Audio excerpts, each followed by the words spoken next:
Okay, so wrap up. Hopefully you've been taking some notes through the day on highlights that you got out of the symposium. I know mine is rich with it. I got a big list here. I just want to run through some really quickly that caught my attention.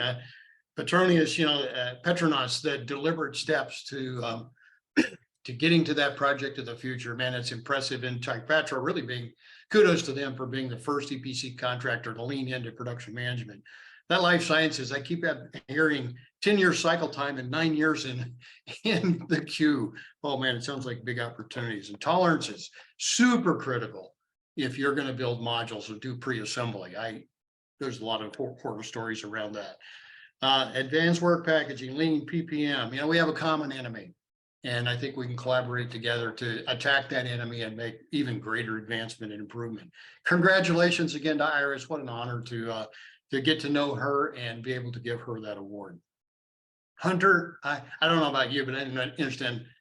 I didn't know anything about what he was talking about before, but I did. One thing I picked from there is if you're planning on a lot of high connectivity in a place like Wyoming, you better think again, or you better make some different plans, because that was very insightful. Energy transition, holy cow, what a change from managing $40-50 billion projects to a distributed set of much smaller projects with unique deployment, a lot of opportunity. And let's talk about something that's tailor-made for production management.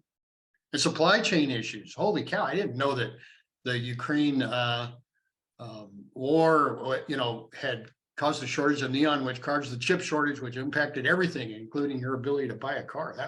And the shipping slowed down because of human trafficking. I mean, those are really interesting, but I think the key thing for me is maybe it's not as bad as we think it is. And some really practical advice on how to tackle that. The digital twin, I found it really amazing and liberating and refreshing to see that we could actually predict or forecast what will happen based on the production system, rather than what, the schedule, which is what we wanted to have happen. That is just so powerful.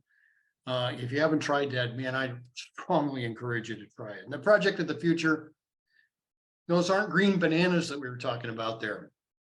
There are things that are tried and true, proven in other industries in particular. And find a place to start, and I think, as Bob suggested, first off, bring transparency, recognize you get a production system and you can do some things to influence the performance of the production system. That's a baby step.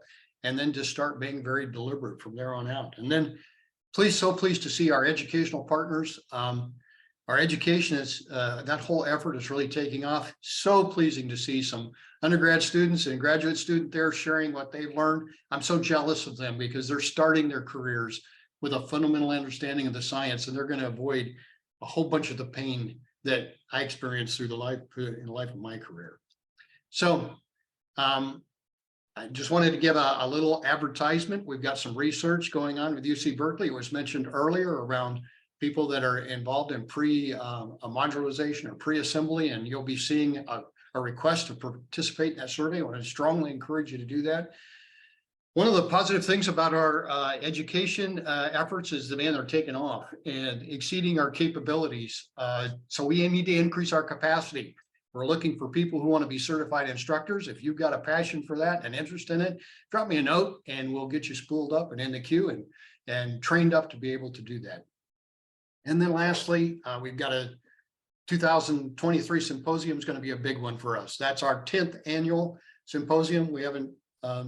We're just beginning our planning on that, but that's going to be a big deal. 10 years at it here. We need your feedback. So here's if you take a picture of that with your phone, please go to the survey, and we very much appreciate your feedback so we continue to make these symposiums richer and more useful to you. So with that, I want to thank you all for joining us today in this journey towards a new era of project delivery. And again, it's all begins with you. It isn't going to be something else somebody else does. You're now burdened with the knowledge that you have around project production management and operations science, how it can impact the performance of your projects. And there's nothing better than learning by doing. So thank you all very much.